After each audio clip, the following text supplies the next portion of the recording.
Core thesis. Modern spirituality did not invent spiritual division. It inherited an ancient human tendency to transform paths of liberation into systems of identity.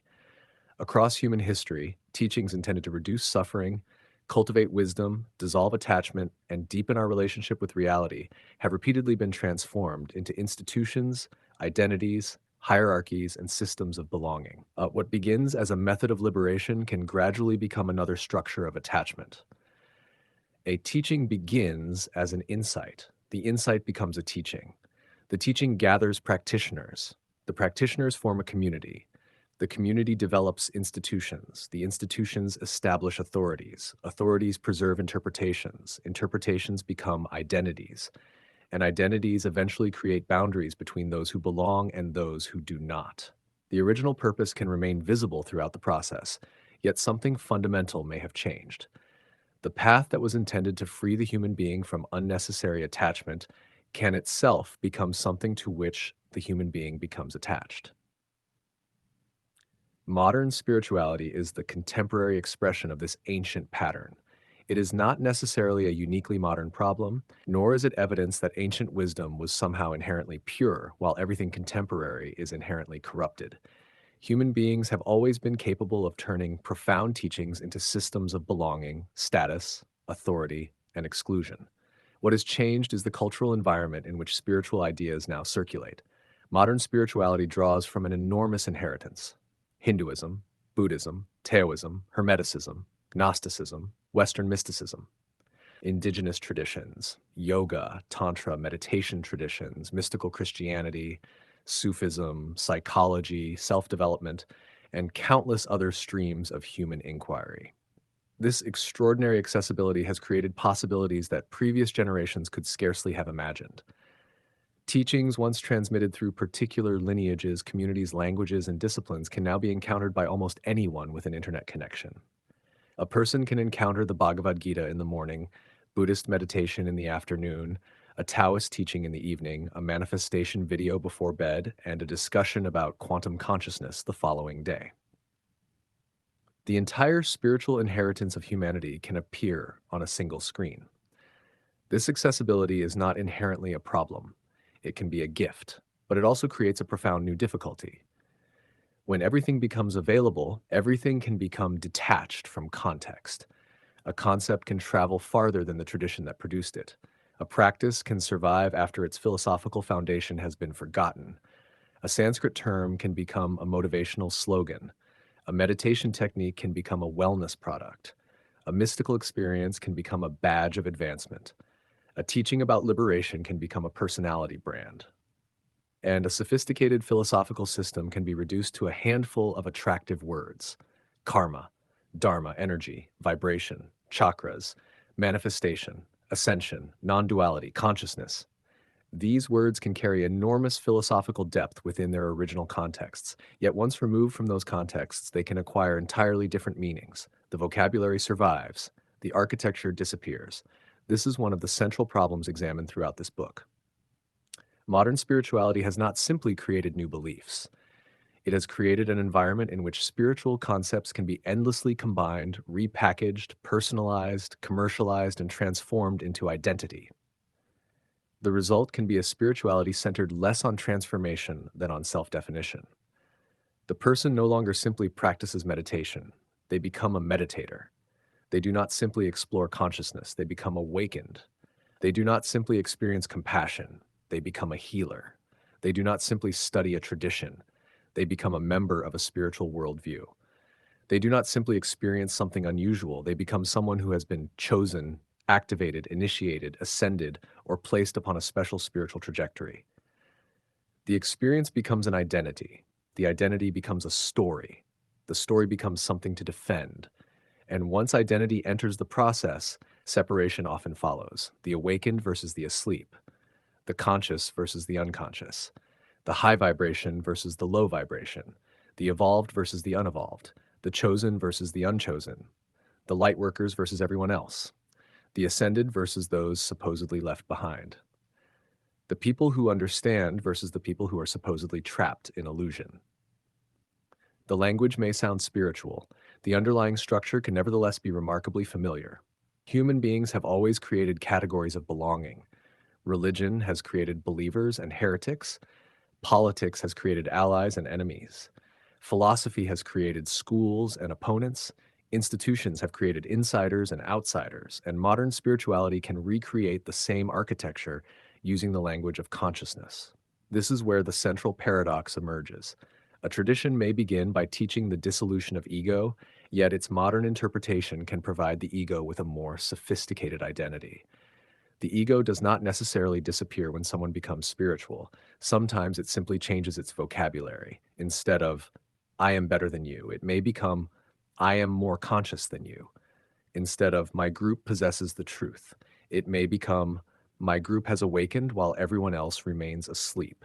Instead of, I belong to the chosen, it may become, I have remembered who I really am. Instead of ordinary status, there is spiritual status. Instead of worldly hierarchy, there is a hierarchy of consciousness. Instead of social superiority, there is energetic superiority. Instead of an enemy defined by religion or politics, there may be an enemy defined as low vibration, unconsciousness, negative energy, or spiritual incapacity. The clothing has changed, the mechanism may not have. This is the paradox at the heart of the light trap. The light itself is not necessarily the problem. The desire for truth is not the problem. The search for liberation is not the problem. Spiritual practice is not the problem. Mystical experience is not the problem. The problem emerges when the idea of spirituality becomes something the self needs to possess, when awakening becomes an identity, when knowledge becomes status, when experience becomes evidence of superiority. When belonging becomes more important than inquiry, when certainty becomes more valuable than truth, when the desire for unity creates new categories of separation, and when the search for liberation produces another identity that must be protected. The book, therefore, does not argue that modern spirituality is worthless, nor does it claim that ancient traditions were free from institutionalization, hierarchy, sectarianism, or distortion. They were human traditions transmitted through human beings, and therefore they were always vulnerable to the same forces. The New Age is not treated as uniquely corrupt. It is treated as a contemporary case study. It provides a particularly visible example of something much older, the human tendency to transform a path into a possession. This distinction is important. The purpose of this book is not to attack people who meditate, believe in energy, practice yoga, explore consciousness, experience mystical states, follow spiritual teachers, or hold unconventional cosmological beliefs. Nor is its purpose to determine which spiritual worldview is ultimately correct. Those questions belong to a different investigation. The deeper question here is structural. What happens to a path of transformation when human identity becomes attached to it? What happens when a teaching intended to reduce attachment becomes something we become attached to? What happens when a philosophy intended to dissolve ego becomes a source of egoic distinction? What happens when a teaching intended to reveal our common humanity becomes a mechanism for deciding who is more conscious? What happens when spiritual experience becomes a form of social currency?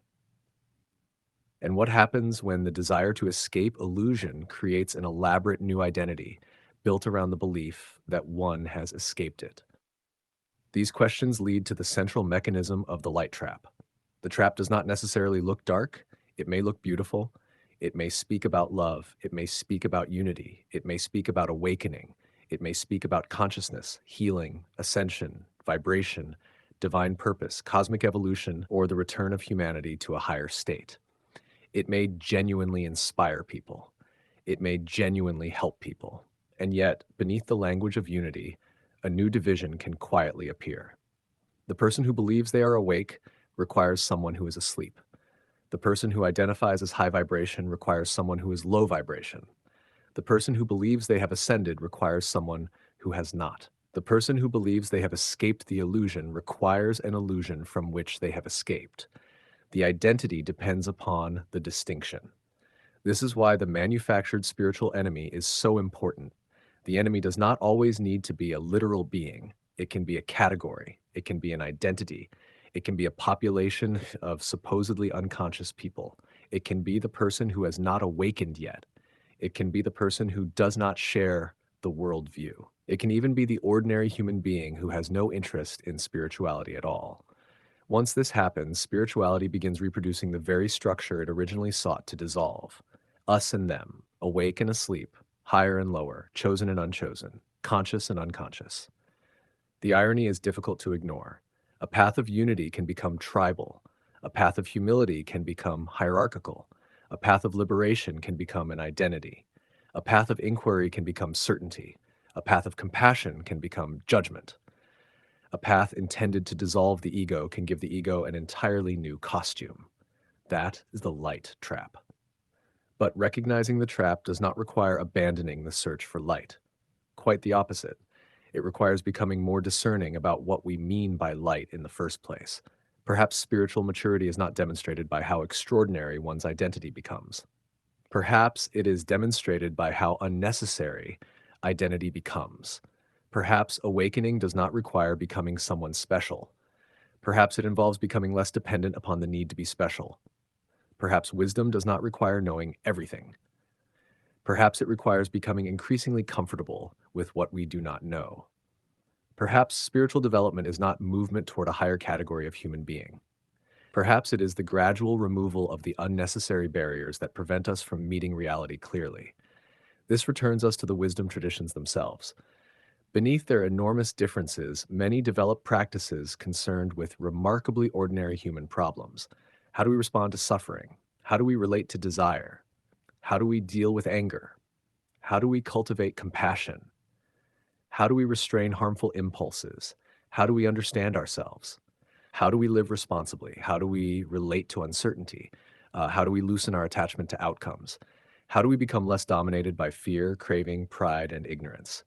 These questions do not require a spiritual costume. They belong to human life. The great irony of modern spirituality may therefore be that it has sometimes made spirituality appear more extraordinary while making its original purpose less visible. The path becomes increasingly spectacular. The destination becomes increasingly exotic. The terminology becomes increasingly elaborate. Yet the fundamental work remains remarkably simple. Observe, question, practice, serve, learn, become honest, reduce unnecessary attachment, live ethically, meet reality, and continue. The central question of this book is therefore not which spiritual belief system is correct. It is, what happens when a path intended to dissolve unnecessary identity becomes an identity itself? The answer reveals the central mechanism of the light trap. The danger is not necessarily darkness pretending to be light. Sometimes the more subtle danger is attachment to the idea of being in the light. And perhaps the deepest freedom begins when even that identity can be released.